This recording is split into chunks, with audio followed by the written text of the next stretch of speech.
there's something about Klay Thompson going to the Dallas Mavericks that to me is just the one that grabs it the most. I don't know if it was because maybe we expected Paul George. I think it's maybe more of just that the Warriors dynasty as we know it in that form is over. But this Klay Thompson signing with the Dallas Mavericks, for me, is overtaken the Paul George signing even. So the only thing I'd say about Klay, I still think, in my opinion, the bigger story is about the Los Angeles Lakers side of things. I think Klay, the player, is probably a little bit overvalued at this point, but he does still have value, certainly for the Dallas Mavericks as a spacing piece, three-point shooting. But, the Lakers, we got all this good karma this weekend about LeBron is ready to take a pay cut and blah, blah, blah. And you expect this guy to be a primary focus of their free agency moves.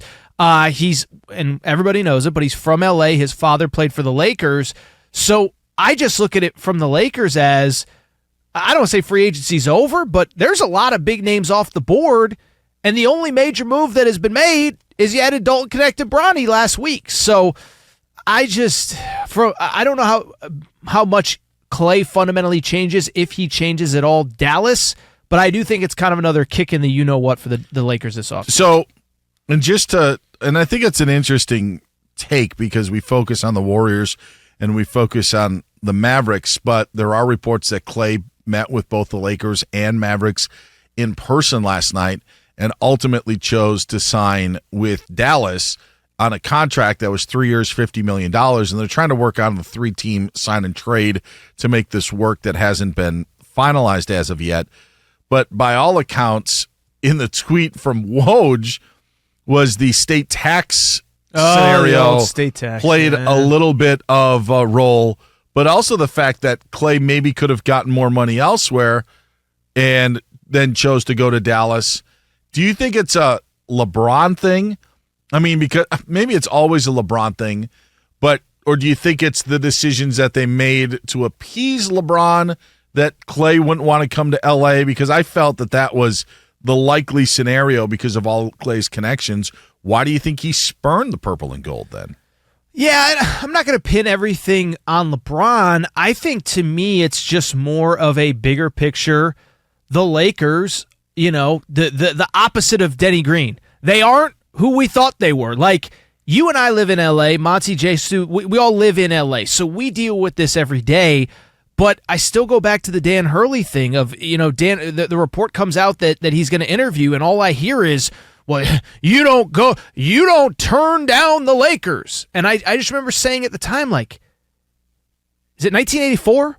Is Magic on the team? Is Byron Scott and AC Green on the, and so I just think there's something about this organization from the top down, and I don't think it helps that your superstar is 40 years old, high maintenance, a lot to deal with, but I also don't think you can blame LeBron for everything either because this organization was in a complete free fall before he got here. And so I just think it speaks to me that, I don't know, like what is the great thing that Jeannie Buss has done as an owner and Rob Pelinka has done as a GM since they've gotten the job? LeBron was coming here. LeBron obviously essentially facilitated the Anthony Davis trade with Rich Paul. And it's like those little chess piece moves that have to be made to re-elevate a program. Maybe, Rob Pelinka deserves a little bit of credit at the deadline. 2 seasons ago, they were able to get rid of Westbrook and bring in some nice pieces, the Rui Hachimuras, et cetera. But it's just, I don't think it's a LeBron thing. I just think it is a Lakers are not who we think they are thing from top to bottom. I think it's a great observation. I think that it does go back to LeBron because I'm trying to put myself in Klay Thompson's shoes. It's fair. If you're Klay Thompson and you're not wanted by the Warriors, what's the team that would probably pain Warriors fans to, the uniform to see you in? And they may not have the true sense of the word of the rivalry that it is, but the Lakers would sting. And the Lakers, again, were where his dad played. He grew up in L.A. He grew up around the team.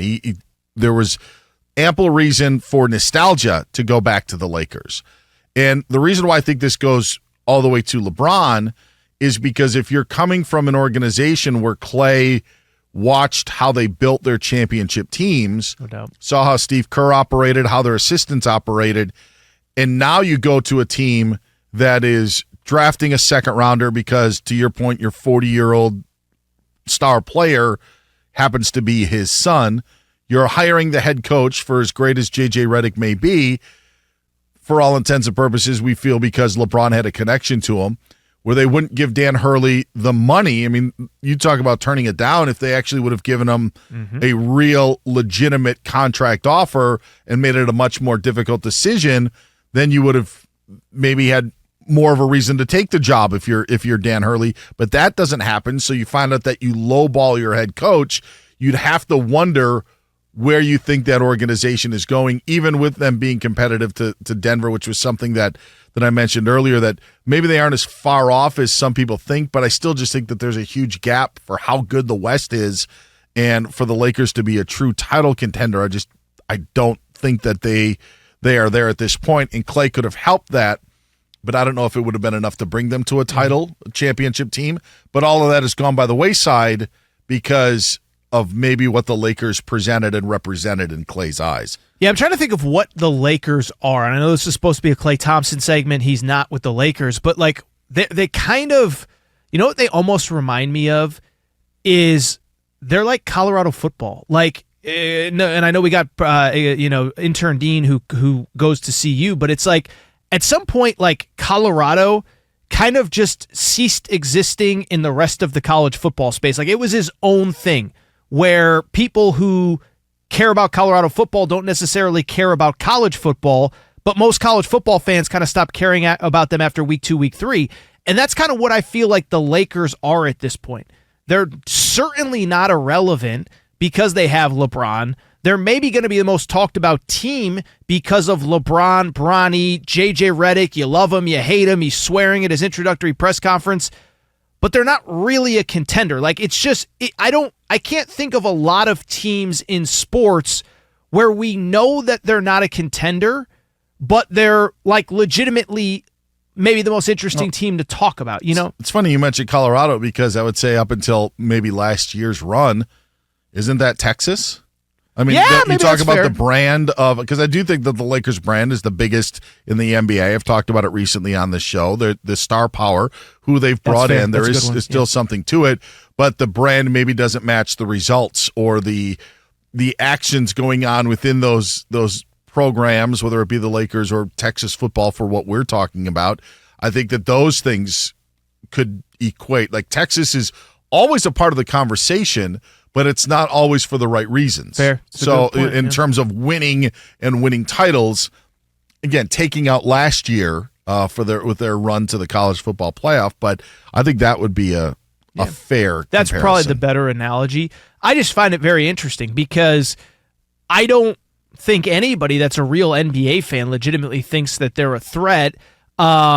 But I also don't. I think we all understand in our business that we're going to be talking about them a lot next year. Well, let me ask you this question, because I think that there's two different ways that it can go, and it's about J.J. Redick. If you're Klay Thompson, so Klay Thompson essentially has chosen Jason Kidd over J.J. Redick, has chosen Luka Doncic over LeBron James, has chosen Kyrie Irving over Anthony Davis, and has chosen to go to a city that he hasn't lived in, as opposed to his hometown and where he grew up and where he is from.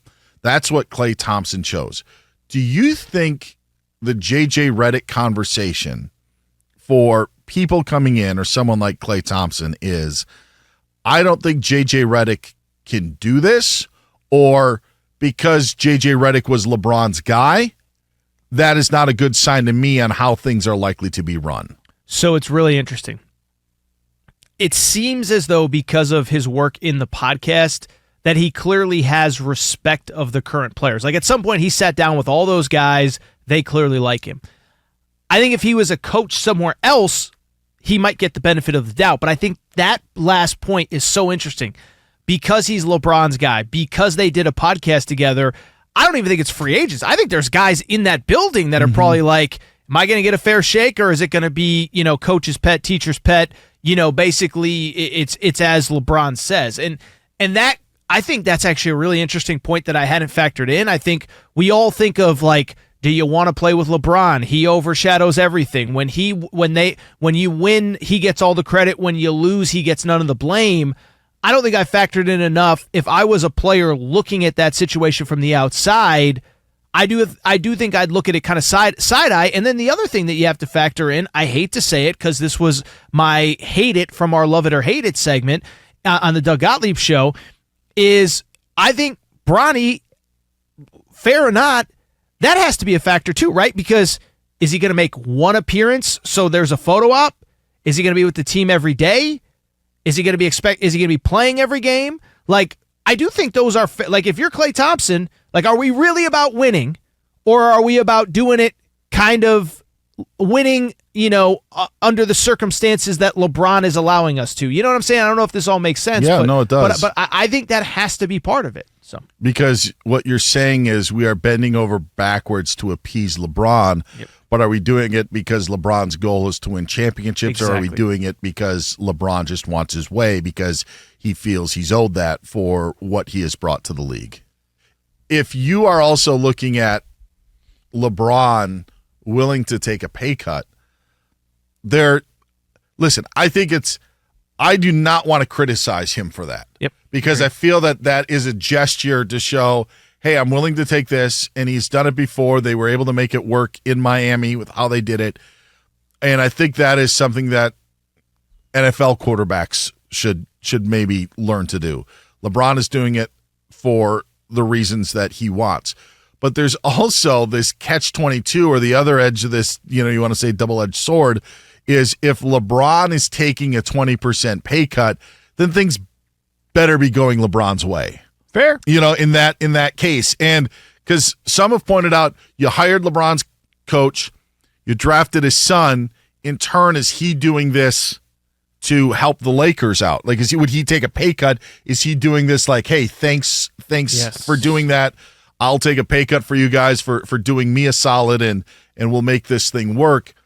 And I don't look at it like that at all. Is now in his career, it's more of, well, if I'm taking a pay cut, we're going to do it my way.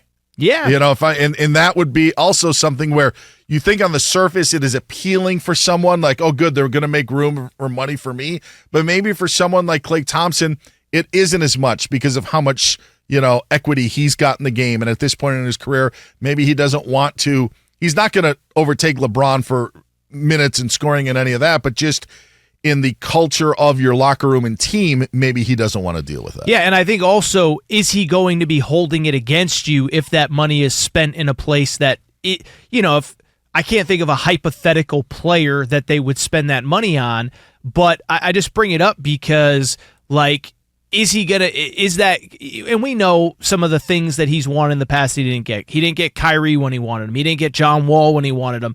And so if he does take less money, again, is that kind of a you scratch my back, I scratch yours, you get my coach, you get my son, whatever. But then I do think the counter is, are you going to be hearing about it in February if you're in 7th place? Are there going to be those subtle things said in the media about, well, I wanted things a little bit different, but, front office said this, because we know that that's how he uses and manipulates the media. I think that's something to factor in as well. Do you think it's more likely the Mavericks take a step back or take a step forward next season? I think from a seeding perspective, it's possible that they take a step forward, but the only step forward that they can take from a literal perspective is to win the championship, and I don't think Klay Thompson puts them over the top. That is exactly why I asked the question, for everything that you just laid out. It's very difficult. It is very, very difficult to get back to where they are and to do what they did and to have the road that they did. They weren't competitive in the NBA Finals, and maybe they use it as a lesson learned, like when they got to the Western Conference Finals.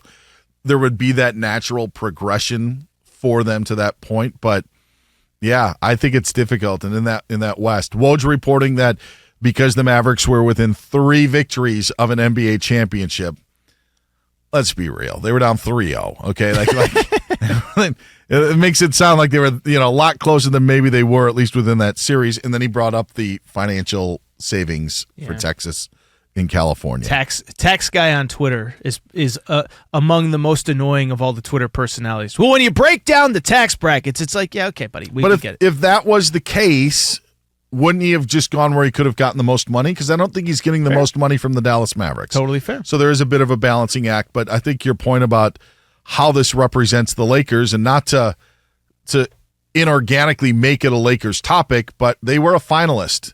His dad played for him. He's from here, and he still chose to go somewhere else.